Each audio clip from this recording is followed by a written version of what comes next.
Bhairathi Ranagal movie Kannada లాంగ్వేజ్‌లో అయితే చూశాను. మూవీ వచ్చేసి నాకైతే నచ్చింది ఫ్రెండ్స్. ఎందుకు నచ్చిందంటే మనకు స్టోరీ అనేది బాగుంది.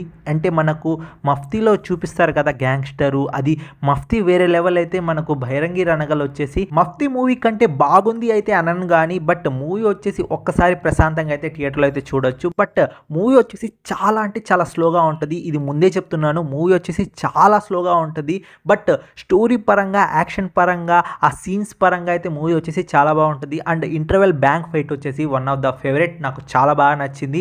అండ్ దానికన్నా ముందు ఒక పాప సీన్ అయితే ఉంటుంది. అంటే పాప వచ్చేసి నేమ్స్ అయితే చదువుతూ ఉంటుంది. ఆ సీన్ కూడా నాకైతే చాలా బాగా నచ్చింది. సో ఫస్ట్ హాఫ్ వచ్చేసి ఓవరాల్గా అయితే నన్ను అయితే సాటిస్ఫై అయితే చేసింది. బట్ సెకండ్ హాఫ్ వచ్చేసి కొంచెం స్లోగా అండ్ మనకు క్లైమాక్స్ వచ్చేసి తొందరగా వచ్చేసింది. కానీ చేద్దాం క్లైమాక్స్ వచ్చేసింది, రన్ టైం పెరిగిపోతుంది అన్నట్టుంది క్లైమాక్స్ వచ్చేసి. అంటే క్లైమాక్స్ ఫైట్ కూడా నాకైతే అంత సాటిస్ఫాక్షన్గా అయితే అనిపించలేదు. బట్ ఓవరాల్గా మూవీ వచ్చేసి ఒక్కసారి ప్రశాంతంగా అయితే చూడొచ్చు.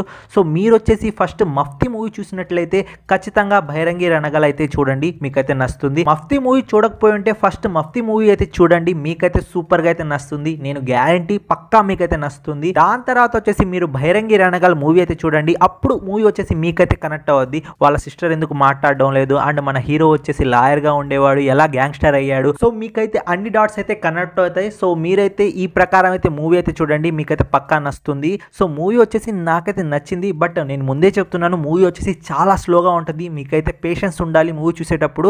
సో స్టోరీతో మీరు కనెక్ట్ అయినట్లయితే మీకు ఖచ్చితంగా అయితే మూవీ అయితే నచ్చుతుంది. మూవీ స్టోరీ లైన్ గురించి మాట్లాడుకుంటే మన హీరో వచ్చేసి చిన్నప్పుడే ఒక బాంబ్ పెట్టేసి గవర్నమెంట్ ఆఫీస్లో 6గురిని అయితే చంపేస్తారు. సో దాని ప్రకారంగా హీరోకి అయితే శిక్ష అయితే పడద్ది. సో మన హీరో వచ్చేసి అక్కడే చదువుకొని లాయర్ అయితే అవుతాడు. లాయర్ అయిన తర్వాత మన హీరో ఎలా గ్యాంగ్స్టర్ అయ్యాడు అనేది స్టోరీ ప్లాట్. మూవీ పాజిటివ్ గురించి మాట్లాడుకుంటే ఫస్ట్ ఆఫ్ ఆల్ స్టోరీ వచ్చేసి మనకైతే చాలా బాగుంటుంది ఫ్రెండ్స్. అంటే ఏదో ఈ విధంగా మన హీరో వచ్చేసి అలా ఎలా గ్యాంగ్స్టర్ అయిపోయాడు అలా ఇలా కాకుండా సెంటిమెంట్ని అలానే ఎమోషన్ని మెయింటైన్ చేస్తూ అండ్ మన హీరో వచ్చేసి ఎథిక్స్ని ఫాలో అవుతూ లాయర్గా అయితే మనకు కోర్ట్ హీరింగ్లో మనకు కేసు అయితే వాదిస్తూ ఉంటాడు. సో ఇలా కాదు అని తనకైతే కత్తి పట్టే సీన్ వచ్చేసి చాలా బాగుంటుంది. ఆ పాప సీన్ కానీ అండ్ ఇంటర్వెల్ సీన్ వచ్చేసి ఫైట్ సీన్ అయితే ఎక్సలెంట్గా అయితే ఉంది. నాకు ఈ రెండు చాలా బాగా నచ్చాయి. దాని తర్వాత పోలీస్ స్టేషన్లో ఫైట్ సీన్ అయితే ఒకటి ఉంటుంది. ఆ సీన్ కూడా చాలా బాగుంది. ఇంకా ఈ మూవీ నెగిటివ్ గురించి మాట్లాడుకుంటే మూవీ వచ్చేసి చాలా అంటే స్లో ఫేస్ మీద అయితే నడుస్తూ ఉంటుంది. మిమ్మల్ని అయితే బోర్ అయితే చేస్తుంది. బట్ డ్రామా వచ్చేసి మనకు మూవీలో అయితే ఎక్కువగా ఉంది. ఆ డ్రామా వచ్చేసి నాకైతే బోరింగ్ అయితే ఎక్కడ అనిపించలేదు. కొన్ని దగ్గర అనిపించింది, అంటే సీన్స్ వచ్చేసి లాగుతున్నట్టు అయితే అనిపించింది. సో అక్కడ అనిపించింది, అది కూడా సెకండ్ హాఫ్లో కొంచెం అనిపించింది. సో ఫస్ట్ హాఫ్ వచ్చేసి ఎంగేజింగ్ గానే అనిపించింది. సో మూవీ వచ్చేసి చాలా స్లో ఫేస్గా అయితే నడుస్తూ ఉంటుంది.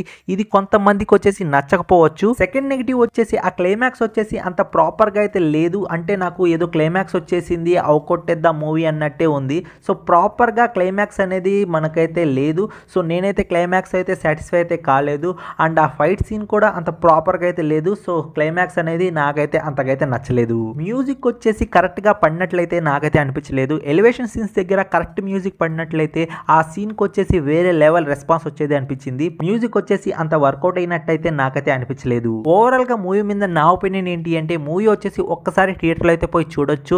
మరి తీసి పడేసే అంత మూవీ అయితే కాదు. మీరు కానీ 'మఫ్తీ' మూవీ అయితే చూసినట్లయితే ఈ మూవీ అయితే చూడండి, మీకైతే పక్కా నచ్చుతుంది. ఈ మూవీకి నా పర్సనల్ రేటింగ్ వచ్చేసి 6.5 అయితే ఇస్తాను అవుట్ ఆఫ్ 10కి. నా రివ్యూ మీకు ఎలా అనిపించిందో కామెంట్ రూపంలో అయితే తెలియజేయడం మాత్రం మర్చిపోకండి. నెక్స్ట్ రివ్యూ అయితే కలుసుకుంటాను. Take care, bye bye, see in the next video friends.